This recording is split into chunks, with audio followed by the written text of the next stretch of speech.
Bertong Kunat! Daryong Dagol! Ano tong balitang pinagkakalat mo dito sa baluarte ko, ha? Anong balita? Huwag ka na magmakangangan pa!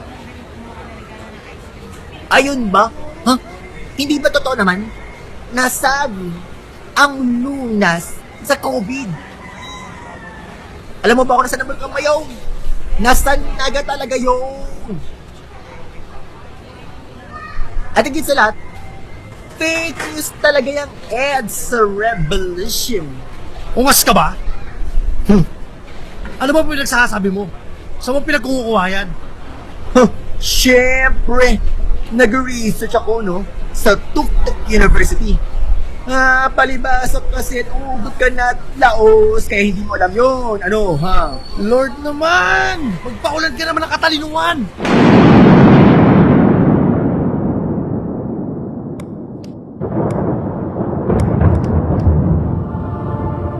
Reliable source of information, sari-saring content na isinulat ng mga eksperto, mga librong di kalidad na abot hanggang sa doomsday, tumawag ka lang sa akin.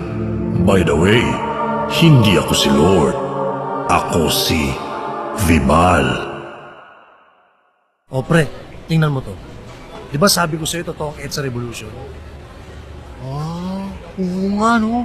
O tapos ito, wala pala talaga sa Naga ang bulkang Mayon. Sabi ko sa'yo eh.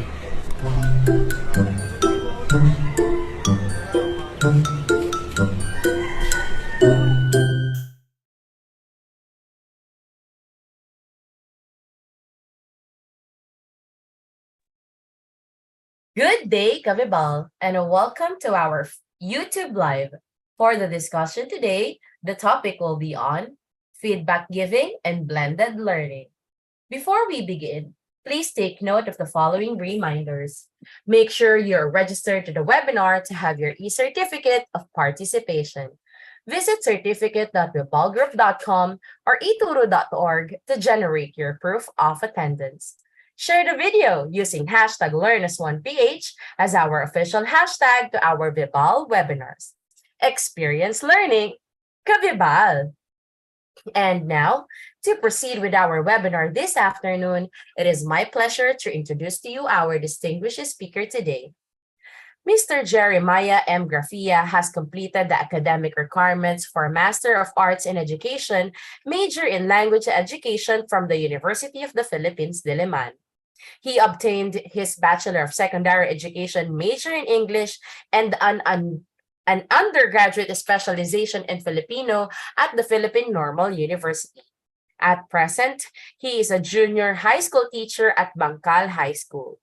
He previously taught at OB Montessori Center Incorporated, Marian School of Quezon City, Hall of Leaders Academy in Beijing, China, Adamson University, and Makati High School.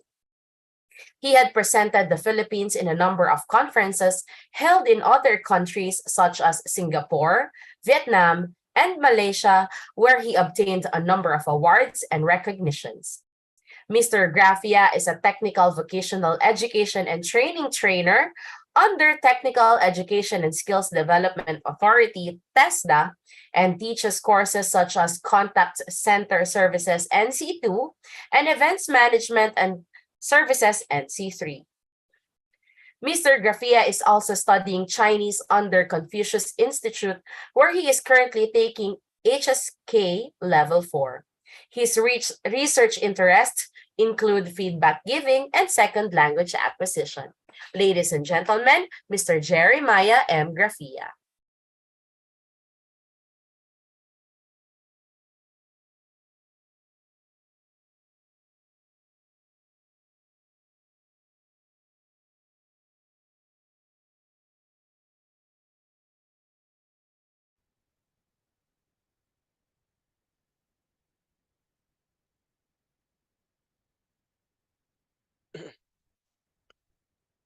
Good afternoon, everyone. I am Jeremiah Rafia, and I am a public high school English teacher from Bangkal High School. I am also a certified TVET trainer under Technical Education Skills Development Authority, or also known as TESDA. And for today, I will be talking about feedback giving in blended learning. Feedback giving is not really something new to us. It is something that teachers or educators would always do for every day that we are with our students. Even at the time that we are to conduct an examination, we are also providing a feedback to our students, because feedback is whatever we do, or should I say whatever we say in class or even outside the class toward our students. So the way how we communicate with them also as well, whether it will be through written or oral in terms of its form, it may also serve as a feedback to our students. So for today, it wouldn't just be about feedback that we'll be discussing. So it would also be about feedback in the context of blended learning.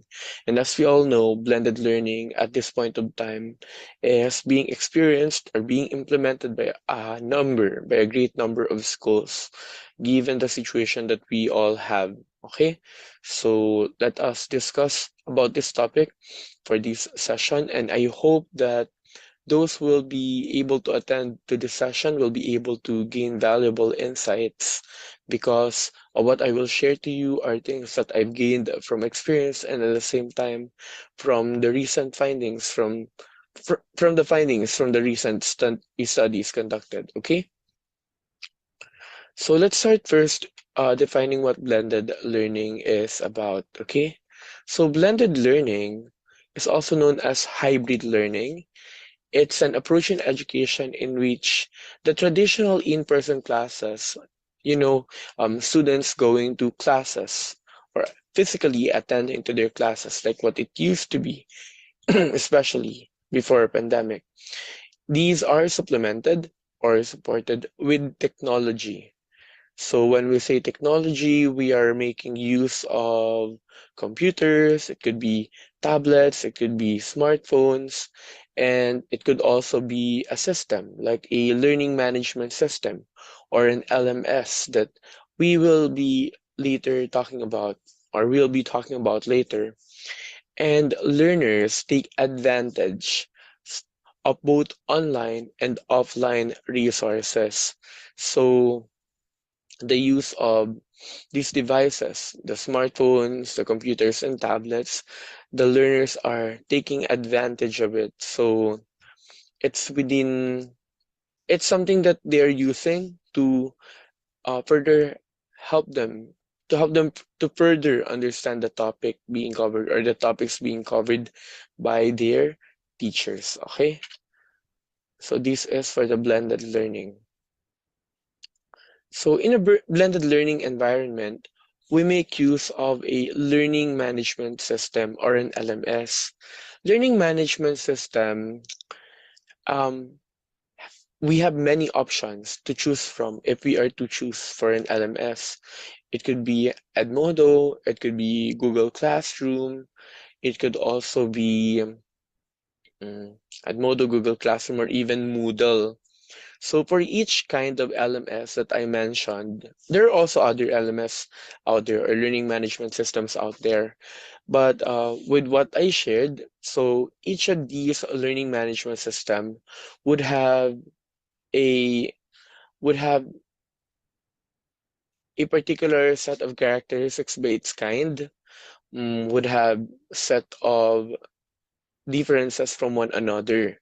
So choosing an LMS would be dependent on the purpose of the institution, the preference of the teachers, its user friendliness for the welfare of the students.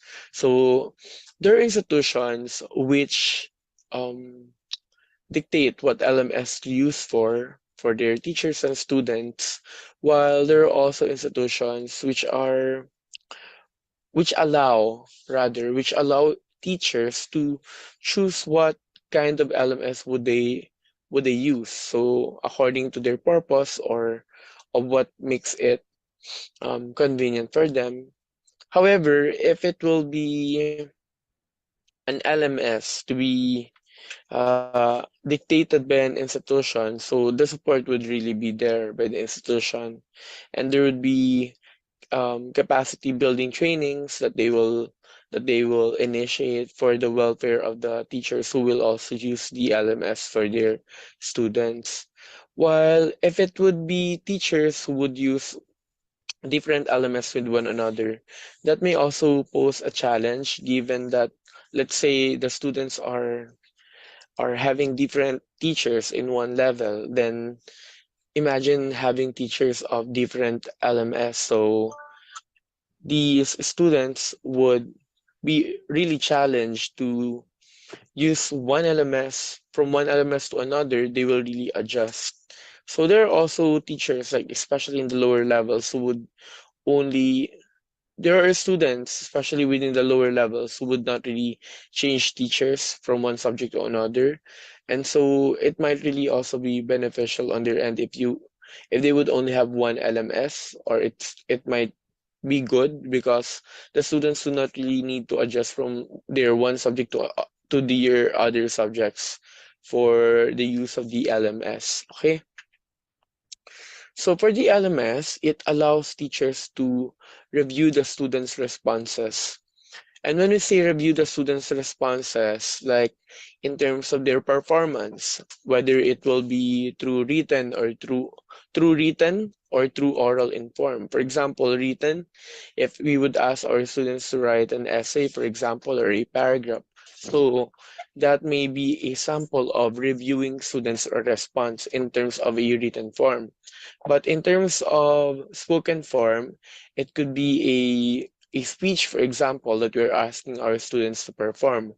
Or it could also be let's say, a debate, perhaps that we would have with a particular student and his or her classmates. So that is also a performance that we can also review, which is spoken in form.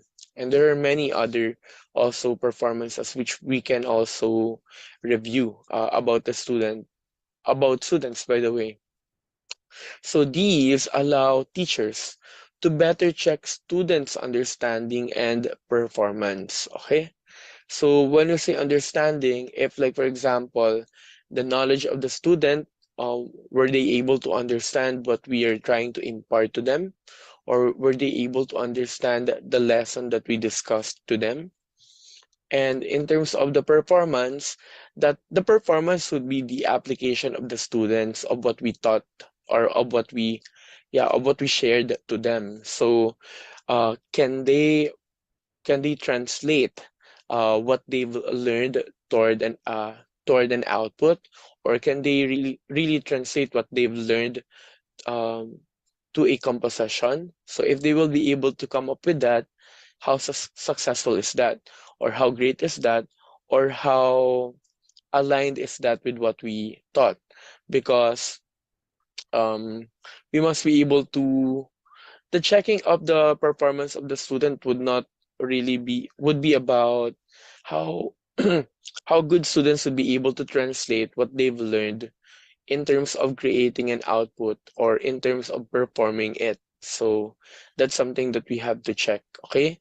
But we have to remember that as teachers, it's not only us instructing students or teaching students about those lessons, because we also have to be there beside students to help them to create that output or to perform that or to perform a certain set of skills so that they will be able to do well. Okay, so because sometimes as teachers we're just thinking about only about what we are teaching to them, paying too much attention to what we are teaching our students with, not really having the time to be at the side of the students when they're at the moment of translating what they've learned toward creating an output or toward coming up with a performance.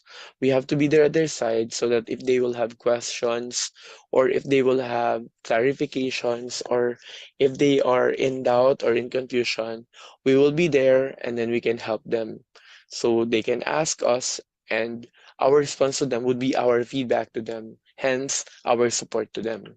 Okay? So other people may think that LMS is a way to cope with a pandemic. So not it like for example, the use of the blended learning would be a way for us to cope with the pandemic so that the students would not go to the school for every day and that we'd be able to minimize exposure their exposure with one another, or should I say, people who would contract the virus in terms of their exposure to the other people, we would be able to minimize that. So it's something that people are thinking of. Some people are thinking of. However, it actually is perceived to be as a better choice for some people. It's not really only as a way to cope with the pandemic, but it's a better choice. Why is it a better choice? For one, mm, because students are not only limited in terms of what they can do in class, outside the class, they can use their smartphones, they can use their tablets or computers, which in a way would also tap their skills in terms of using these devices or this technological advancement, which would also help them in life. And at the same time, those devices, those access to technology would also allow them to further enrich their experience in the topics that they are studying. So, like for example, their teachers would be able to require them or to to instruct them to do a virtual tour. Their teachers would be able to instruct them to do something at their homes with the help of their parents or even within the neighborhood or the community, although that may not really be that much, especially uh, if things are still under pandemic, given that we are trying to reduce the time of being together really uh, close to one another because still there is still social distancing being observed.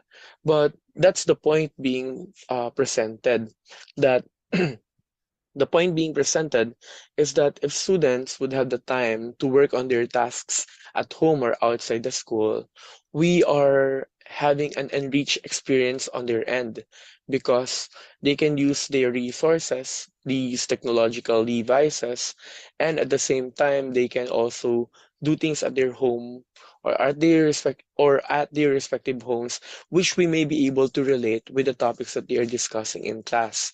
So to think about it, the use of technology in a form of an LMS as well with a blended learning is not really as a way to cope with it's not may not really seem as a way to cope with the pandemic, but actually it seems to be like as a better choice, okay, for most people at this point of time. So a learning management system provides opportunity for teachers and students to build knowledge together. So what do we mean about it? For example, in LMS or in some learning management systems, there's an opportunity, there are a feature there where teacher can post for a topic and then like for example, a teacher would raise a question. A teacher may also feature an article, a video, or let's say a news, for example. And then a teacher in a feature, or should I say in a forum, for example, may ask the students what do they think about it and what do they feel about it. And a teacher may also ask the students to use references perhaps or use other sources perhaps to further enrich their response. Like for example, if they would have, if they would, if they would classify it as something that makes them sad, or if they would say that it's something that makes them happy, then they can give reasons and they can support also their responses with other sources. So if one student would also respond to that, the other students can also see the responses of the other students. So what do we mean or what does this mean? So students can may also learn not only from the teacher himself or herself. Students may also learn with one another, and it's the building of knowledge with one another. Imagine that the student would not only learn from the other students, but also from the teacher. So the source of knowledge would not really be taken by the teacher alone. That role would not be held by the teacher alone. It will be shared to the other students as well. And at the same time, the teacher also in the process will be able to learn from the responses of the students. So this is really helpful because there are times that students may really be knowledgeable on some topics, especially to the trends that some teachers may not really, be aware of, especially with the trends, like what I said. So it's an opportunity also for the teachers to learn from the students, for the students to learn from the other students. So, and at the same time, to learn also from the teacher. So it's like building of knowledge, and the teacher is not only becoming a source of information. Okay? And so the guidance of the teacher comes in the story really, really much because given that the source of information is coming not only from the teacher but also with other students, the guidance of the teacher in terms of providing feedback to the students would really, really be helpful or would really be important because there may be times that some students would share things that may not really be helpful or beneficial for the other students. And so the feedback coming from the teacher to these students would then really be important for them to serve as guide for the students and to direct their learning. Sometimes it's not really direct their learning, but to guide them with their learning. Because directing their learning is like more of having a teacher-centered scenario or situation. But to help them with their learning is to serve as a guide to where they are going because the students may be, you know, having different paths of their, of the way how they would see the lessons, of the way how they would see the topics. Their paths may really be different with where they intend to use the topics that they're learning from us. So when we are to guide them, we're helping them to reach their goals. It's not really dictating them to what they should be or to where they should be. It's more of like helping them to where they'd like to go. So it's more of like being there for them. So we have to make good use of breakout sessions or breakout rooms for giving students an opportunity to speak.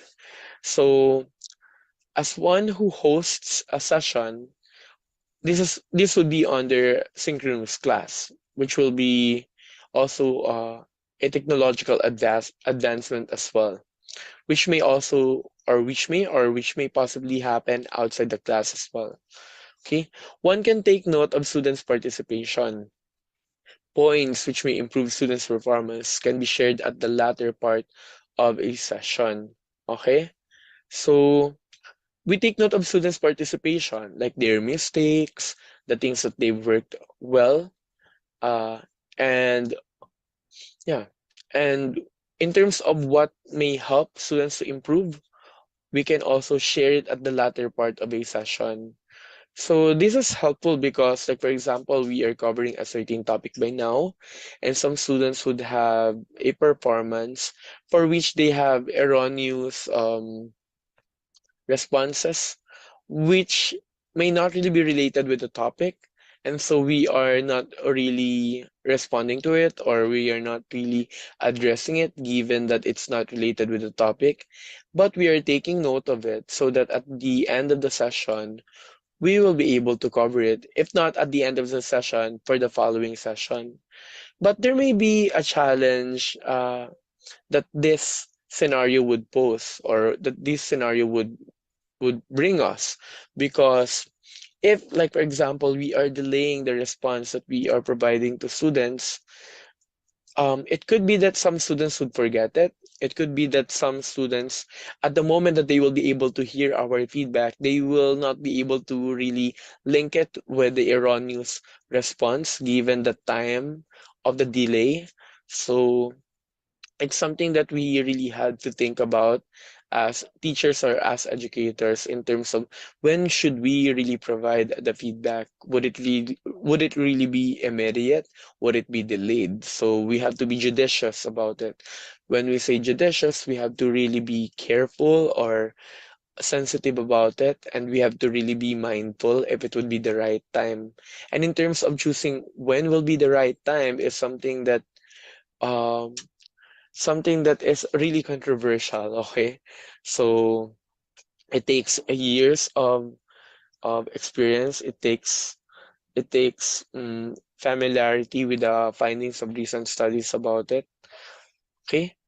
But we are trying to, to better understand it by having like a session like this about feedback giving. Next, feedback refers to anything that let us first define what feedback is about. So feedback refers to anything that the teacher says, whether it's within a class or outside the class. So, and this can be considered as an important support mechanism in a variety of educational contexts. So when we say within a class or outside the class, for example, within a class, when we are teaching our students, the instruction we are providing to them, uh, our responses to their questions or our responses to their utterances, even our reactions, our facial expressions. Through our facial reactions, we can indicate if their response is desirable or if there needs to be a repair for the responses that they have. It may all these reactions may also serve as a form of feedback. And for the feedback, we really have to be careful about it and to be mindful about it, because say that, for example, there are teachers who speak English apart from the English teacher.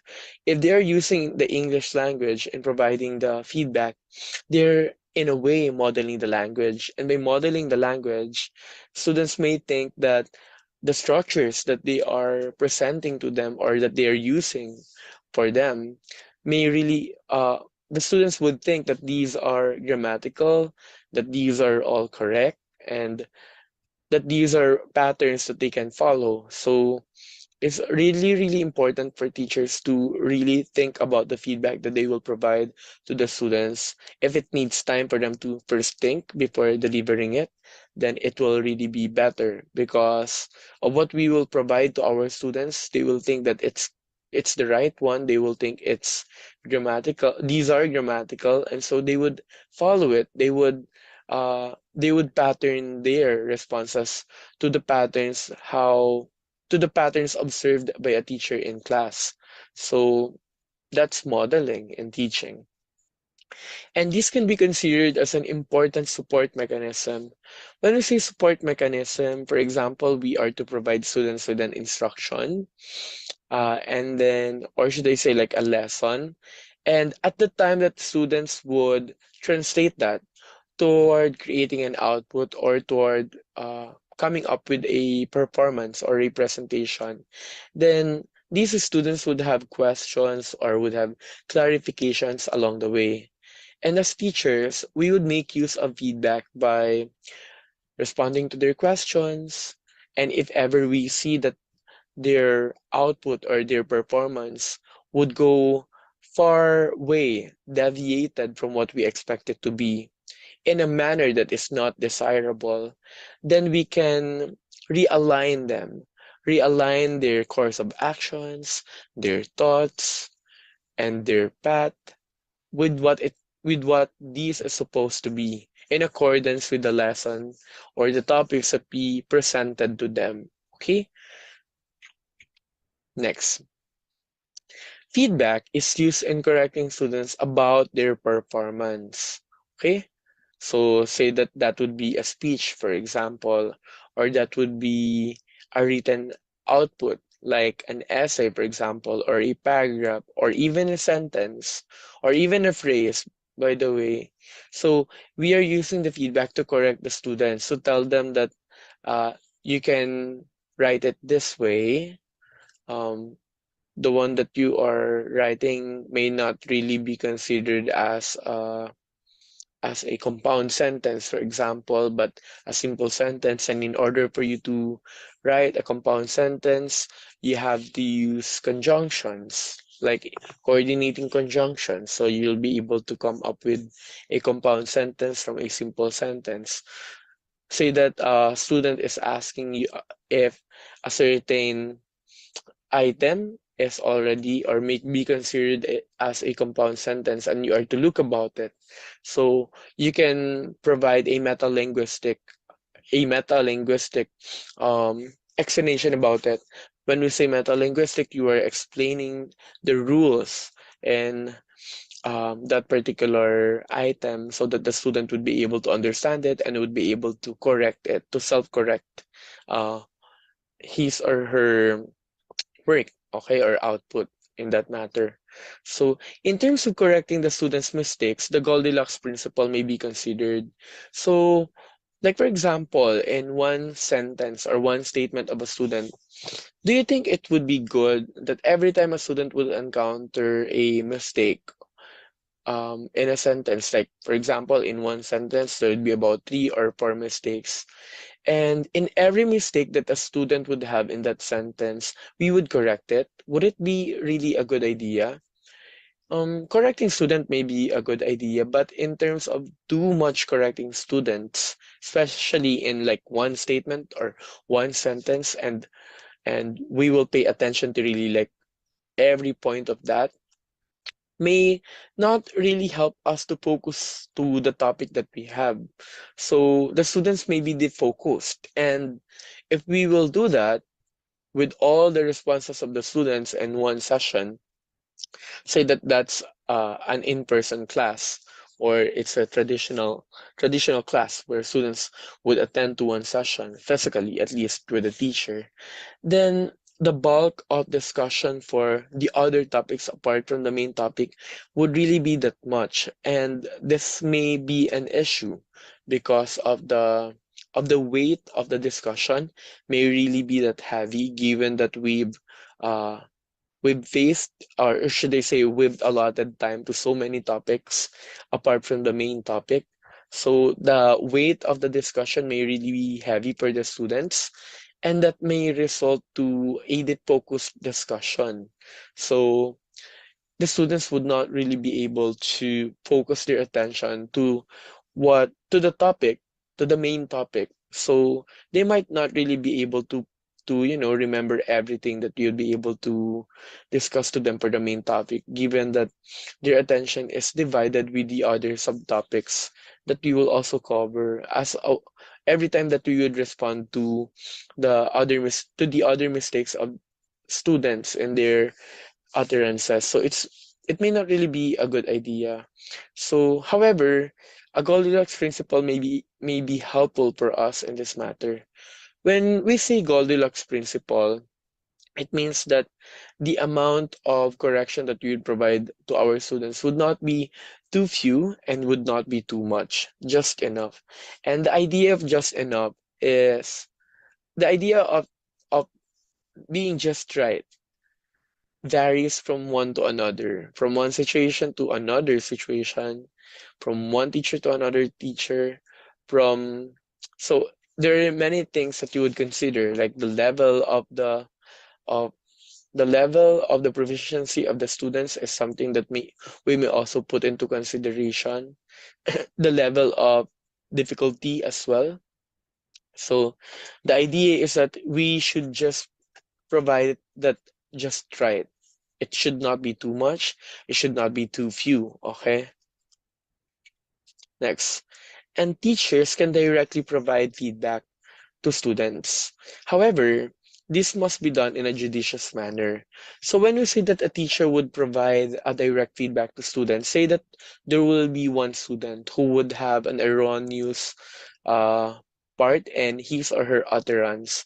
Now, a teacher when a teacher would provide a direct feedback, he or she would say it again, the response, but this time in a corrected version. So it's a direct feedback. But not all the there are times that we must do it, especially if the student would, if we feel that the student would not be able to provide it to us, even if we replace it, even if we give hints or cues like through prompts, through repetition, through emphasis, or it could be through a metalinguistic feedback. Um, but still the student cannot really provide it, then and is still clueless with what we want that student to notice as an erroneous part in his or her utterance, then that's the time that we will also provide a direct feedback.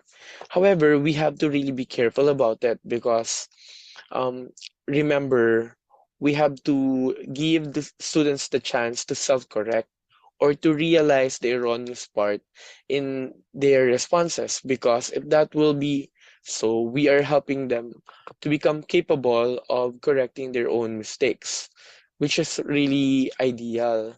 Because if we would steal from them the opportunity to self-correct, we are not helping them to become independent and to become self-reliant. We are, we are um, making them dependent to the teacher. We are making them reliant, which in the process is not ideal and it's not good. So it's something that we have to think about and to reflect about. Okay? And the teachers also should decide whether a feedback should be delayed or should it be provided immediately for a student's utterance. So like for example, a student would have an utterance. There will be some parts that are erroneous. So as a teacher, you have to decide whether you'll be providing it immediately after that utterance, or will you stop the student in an utterance? That practice is actually not ideal, um, as evidenced by recent findings actually, which relate to feedback giving, because students would feel offended and would feel not respected if their teachers would ask them to immediately stop um, every time that they would encounter a mistake. But students would appreciate it if their teachers would give them an opportunity to first finish or to first finish their utterance or their response before providing the feedback. Okay, and it's also important for the teacher to come up with to make sure or to assure or to secure rather an orientation prior to that. When we say orientation, helping the students to realize that every time that they will be corrected or a feedback will be provided to them, they should keep a positive attitude to the corrections that will be provided to them, so that they will have a positive attitude toward the corrections to be pointed by their teacher, that such that they will not think that it's provided to them to make them feel low or make them feel down about it. So all because the teacher care, but they should think that the teacher cares for them. So the teacher must be able to establish that idea also, so that the feedback will really be appreciated and will really be reflected upon by the students who will receive those feedback. Okay, so the teacher will also has to decide whether to discuss it at the end of the session or by the following session. But that's the idea. The catch is that if a certain point for an erroneous parts of students in their responses, if it will be discussed at a later time, there's a tendency that students would indeed forget about its connection to the erroneous parts being covered or being shared, okay, in an utterance. And teachers may also take note of students' errors and discuss these at a later time, like what I mentioned a while ago. However, this poses a challenge when it comes to students remembering their previous responses. So it would be in a situation. So this situation would be like the teacher would tell This is the erroneous part being shared in an utterance previously, and this is how we will correct it. So if the students at that time, as they listen, they would think, ah, those may be things that they would forget about.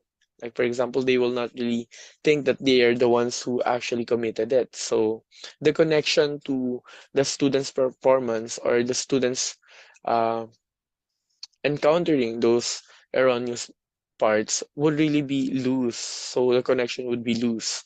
So that's the beauty of having the delayed feedback. So immediately after the student's utterance or response, the teacher would address it. But remember, it should not be too much, especially if it would cause students to deviate far from the main topic. Okay, because a teacher also has to focus on one topic.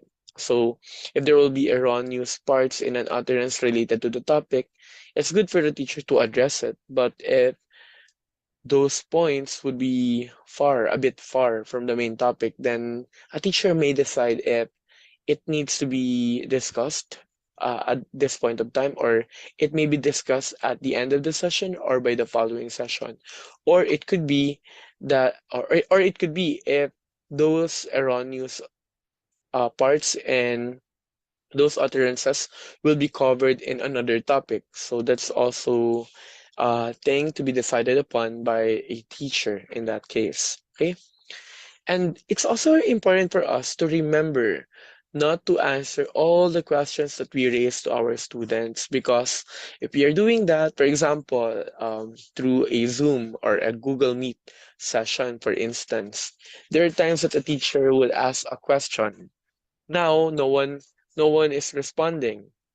It could be like after 1, 2, 3, or like few seconds from the time that the teacher would raise that, and then a teacher would immediately answer that. It's not a good practice, because if people always do that all the time, these would give students an idea that it's okay for them not to answer our questions, or not, to no longer participate, because the teacher would answer it, by the way. So why would there be a need for them to answer the question, right?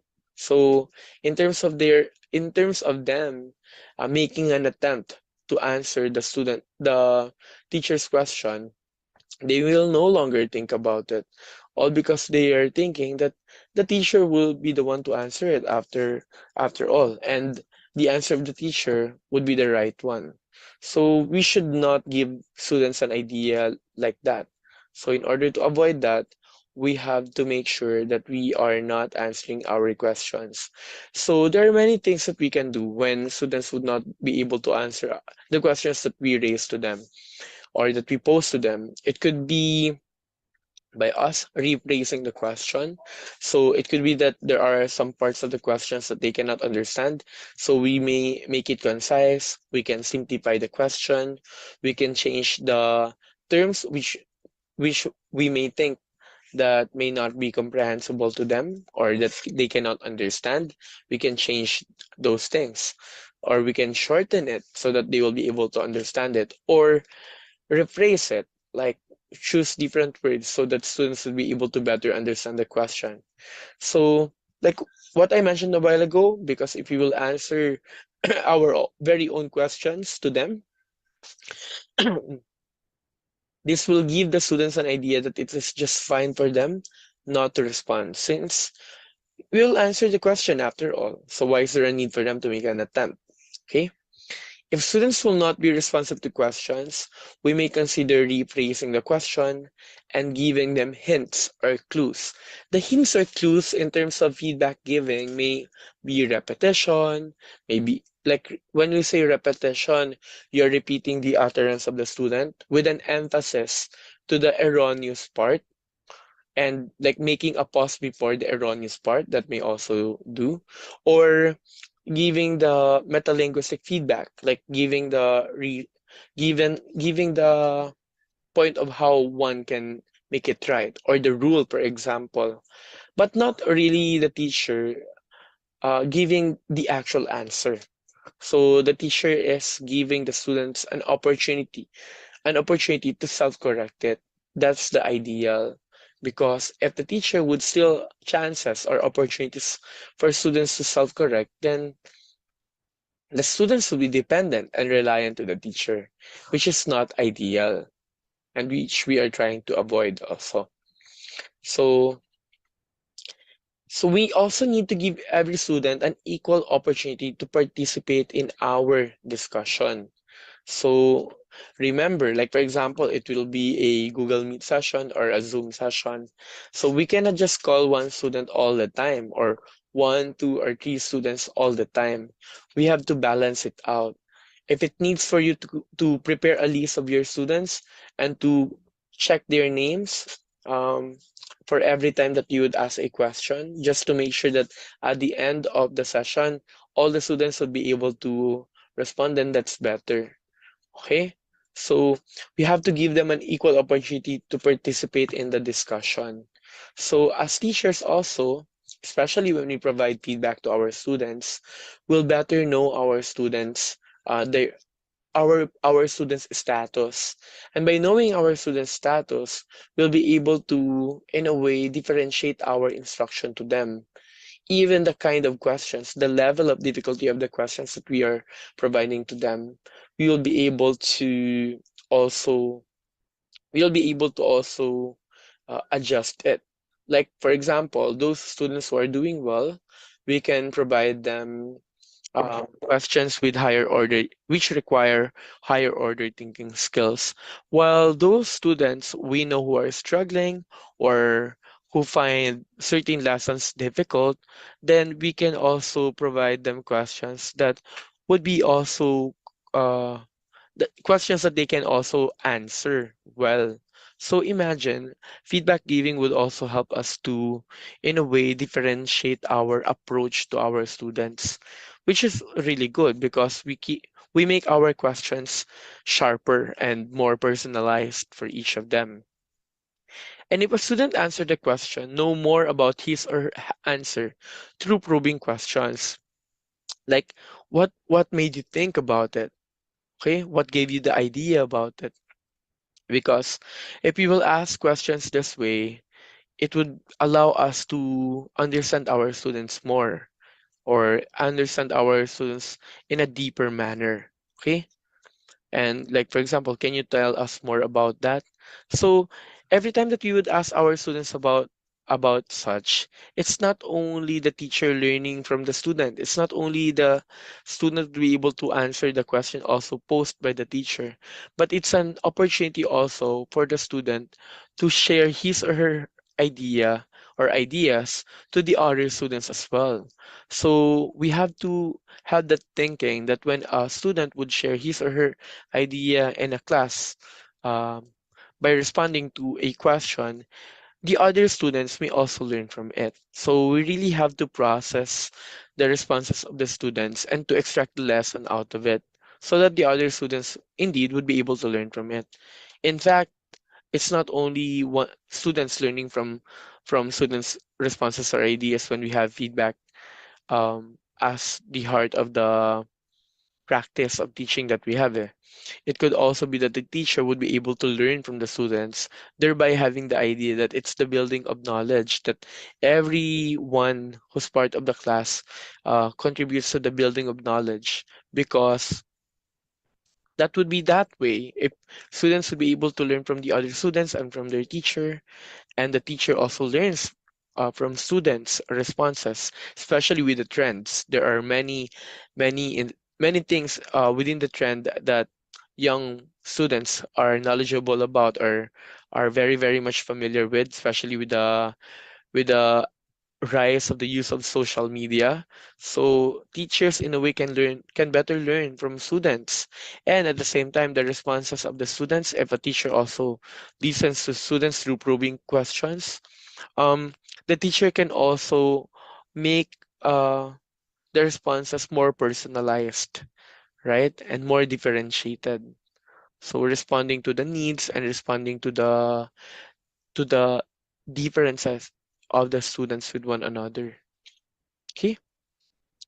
So the use of technology under a blended learning approach may be observed through synchronous, which means happening at the same time, and asynchronous, which means not happening at the same time.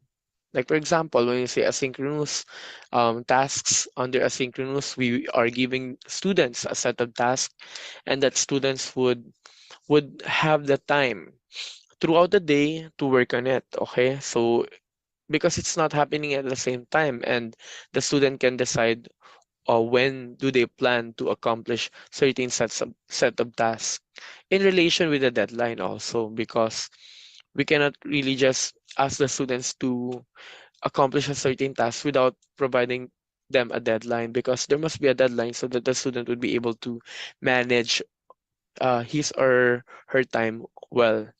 The synchronous sessions with the use of technology may refer to like for example a Zoom meeting. For example, it could also be through Microsoft Teams, Zoom, or like Google Meet, and there are also other platforms like Discord even.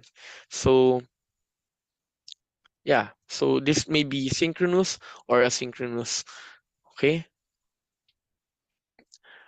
Okay, the idea that I'd like to share about this one, we have to, when we are in the synchronous, let us cover, or should I say, let us use that in providing feedback more instead of just like providing a lesson, perhaps.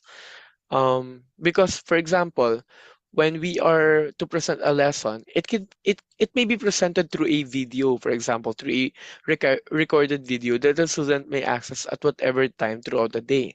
So, for example, it would be a lesson.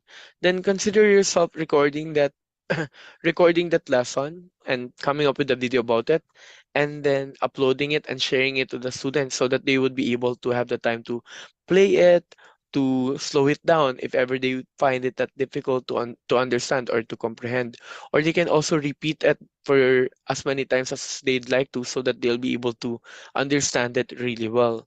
So we have to reserve the time for the synchronous in terms of dealing with the questions of the students, okay? Or to better guide the students, because for the asynchronous, it's good for them, for us to give the instructions to them, to give the lessons to them in the asynchronous. But let us allocate the time, or let us reserve the time for the synchronous in terms of dealing to students questions or queries. Okay, so like what I mentioned a while ago, reserve the use of the video streaming platforms to the delivery of the lesson, which no longer needs to be further explained, and take the time of in-person classes to check on students' understanding and responding to their questions. So, for example, recording your lesson and then asking your all the classes that you have to just merely watch it. But as they do so, in terms of the questions that they have, they can take note about it and research about it at their time. And so they will be able to minimize the questions that you will be raising in the synchronous sessions. You get it? So that, uh, we are giving them an opportunity to also answer their questions in mind through researching also, okay, or looking for the answer. So for the students' asynchronous sessions, we may consider having our video lessons uploaded on a video streaming platform. And for the interaction between students and teachers, an LMS may be utilized for such purpose. For example, YouTube videos can be, attached to our activities in an LMS. So that would really be helpful to the student. Okay? So, however, not all the time that a teacher would have the time to come up with recorded video lessons. So there are many videos out there, and we just have to search those videos that we'll be using in terms as we teach our students for certain topics. So however, if you can make one, then that would really be well. Because if you can make one, then you can really include what all the things that you'd like your students to learn about. Okay? So you can make it as rich as you'd like to. So it's good if it will be in a video form again, because the students can repeat it, can watch it uh, over and over again if they don't really understand it only at once. And the students may also make it slower so that they'll be able to understand it, to adjust the speed also of the video. Okay. And we can also make our videos interactive, like the use of H5P. This may sound new to us, but it's not really new to us. Have you encountered watching or listening to a video, and then there will be prompts alongside? Like for example, it will ask a certain question, and that we have to answer it first. There are options as well. It's a multiple choice, by the way, and we have to also answer it before we proceed watching the video. So these are some of these videos are under H5P. So those who created it aim for making those videos more interactive for their users or for their target audience. So so that also helps teachers to assure that the students are engaged. Okay. So, and fill in the blank questions, pop up text, and other types of interactions to their videos using only a web browser. So it doesn't really need for the students to, enroll, or should I say, install a particular program in their computer. Just with the web browser, you'll be able to have this. Okay.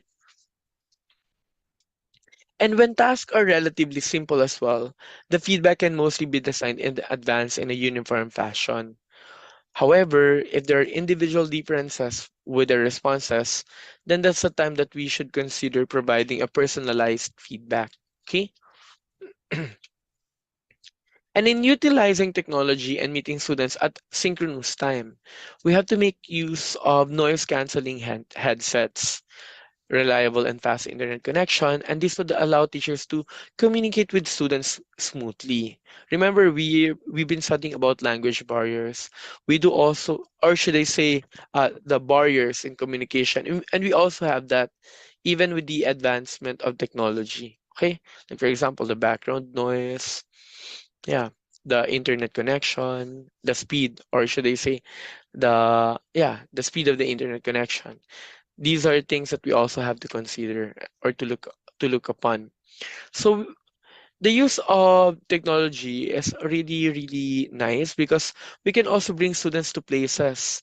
We can also we can and it's also good for the students to hear our amazement on places like wow, something like that. So those surprise, the amazement, and the excitement would help students feel comfortable with their interaction with a teacher, and they would know that uh, those expressions of a teacher are authentic. Okay, and in addition, this will serve as a way to model authentic expressions like what I mentioned a while ago, and to avoid expressions that are contrived. When you say contrived, only created because of that purpose. It's not really something that students would encounter in reality. Okay? And a teacher plays the following rules as well. We are a designer in terms of what the students would study about. We are designing it. We are instructors. We're teaching our students of the topics we have, or should I say we have. And we also facilitate the activities that we are providing to them. Okay? Or that we are asking them to observe or to do. And the role of being an instructor consume so much class time that teachers neglect their role as facilitators. Like they will teach the topic, they will be very, very much focused to delivering the content. But when it comes to the point where students would translate what they've learned to a performance or to a certain output, then the teacher would no longer be with them that much, the presence of the teacher. But remember, um, feedback is as important as teaching. So we have to be there at their side. We have to check their performance if it's uh, of what we expect it to be. And then we can provide our corrections to it or our thoughts to it so that we can better guide our students. Okay? So when teachers facilitate learning and provide feedback, it is in these moments when students are practicing and applying that they encounter obstacles, have questions, and need additional support. So we have to support them. And it is in these moments, okay, when we are facilitating their learning. So it's not only that we are teaching them of the topics that we have for them, but we also have to be at their side to be there. Our presence must be felt when they are translating what they've learned in terms of creating an output or putting up a performance, okay? So feedback giving has a significant impact on student achievement and learning. And teachers feel pressured to cover content. As a result, teachers spend more time talking instead of working alongside the students. So we have to allot a time that we would, support our students to create an output or to put up a performance. And if teachers plan to say the thing the same way, to demonstrate the same process or provide the same for all students, we have to encourage them to use a flip model and make a video. Okay? So if we will plan to say the same thing to all the classes that we have, then they can just come up with a video or watch the video, a recorded, perhaps a recorded lesson of us. So if if no, we have to provide differentiated or direct instruction. This is the station rotation model. So this model makes it what?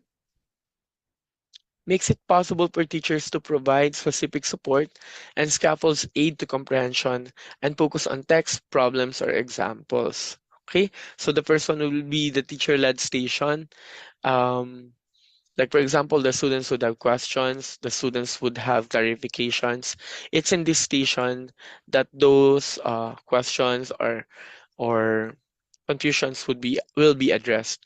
In the online station, so like for example, a recorded lesson perhaps. So it's where the students would take the time to watch it or to listen to it. So offline station would be small group discussion. Like the students would communicate with themselves or with one another about the topic or about the topic that they are trying to understand or that they're trying to learn. And then after that, online or offline station, it's for them to review and practice. And teachers must invest more time and energy in our role as facilitators or learning. Okay? And we must be like a coach who watch players as they practice and who provides a specific actionable feedback to support development. Okay? So we have to remember that we have to act as facilitators. It's not only us teaching our students and delivering to them the content or the topic so that they'll be able to understand it, but we have to also be at their side. Like for example, we taught them how to write the elements of a persuasive essay. It's not only enough that we present it to them, we have to ask them to write it and we have to be there at their side if ever they have questions. We have to support them. Okay? And we can spend all day uh, telling students how to do things. However, when students try to apply what they learn, they need support in the form of feedback. And we have to be there and we should not ignore that one. So the TLS would refer to the teacher-led station. In this station, giving focused feedback on a specific elements of a student's work. Online station would be about leaving comments and suggestions, linking them or linking these to additional resources. The offline station would be to carousel around or to go around, providing written or verbal feedback. Okay. We do also have the playlist model. It allows students to self-pace through a series of learning activities. Here, they can include a teacher time. So this means to say that throughout that list, it's in the teacher time where the student would look for the teacher for the feedback. Okay? So it's important because the feedback would tell the student about their current status, how are they doing, and to where they are going. So it's really guidance. Um, it's really teacher in at this point of time would really make use of feedback as a form of guidance to students. Okay, and feedback provides what valuable insight into student progress and may result to stronger teacher-student relationship. Okay, so look at this one. When teachers spend time providing feedback to students, we better understand our students, their skills, their capabilities, their proficiency in the language. And so when we provide feedback to them, it's more personalized. Okay? Next, receiving feedback makes students feel recognized and supported in class. And this act helps teachers to develop stronger relationships with their students. So, have the problem that we have about here is that we in the Philippines, we tend to have a great number of students in a class.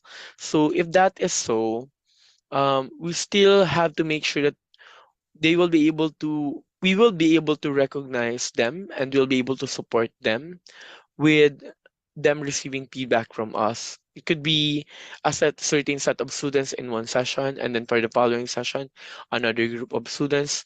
But we have to make sure that we will be able to tap everyone in the class in terms of us providing feedback to them. Okay, so we can like group them perhaps. So that we'll be able to save the time of providing feedback. We're not only providing feedback individually, but we are providing it as a group, then these are things that we may also consider. Okay, so that's it. Uh, I'd like to end this presentation with this one.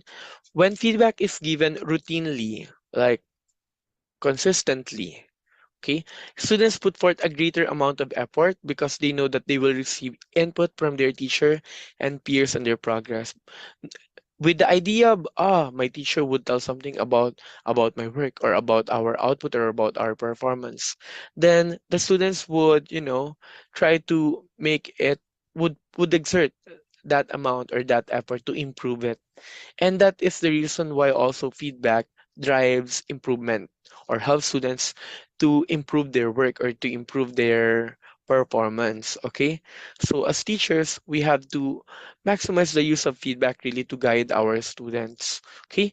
I hope that in this session, you've learned valuable insights that you would be able to utilize or that you would be able to use in terms of providing feedback to our students under a blended learning approach. Okay, so a blended learning approach, the way we provide feedback would be the same like before because they also have physical classes. However, the kind of feedback we are providing with the use of technology like through Zoom or through Google Meet, for instance, if it's synchronous or asynchronous, like for example, a forum would be a bit different. And that's what we tried to also feature in this particular session. So again, thank you for the opportunity of sharing with you a part of my interest or my research interest about feedback giving.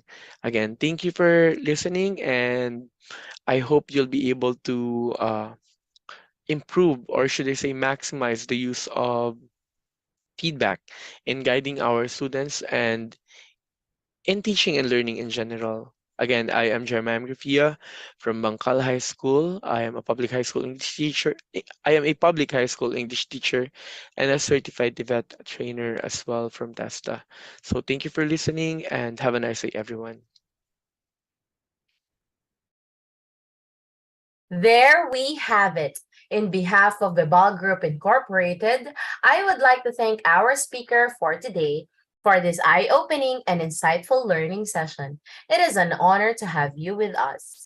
And to all our Kavibal viewers, all thanks to you for your continuous patronage to our daily learning session. Don't forget to register to get your e-certificate of participation. The link is in the caption of this webinar. We encourage you also to subscribe and watch on our official Vibal Facebook and YouTube channel. Muli, maraming salamat at magandang araw sa ating lahat.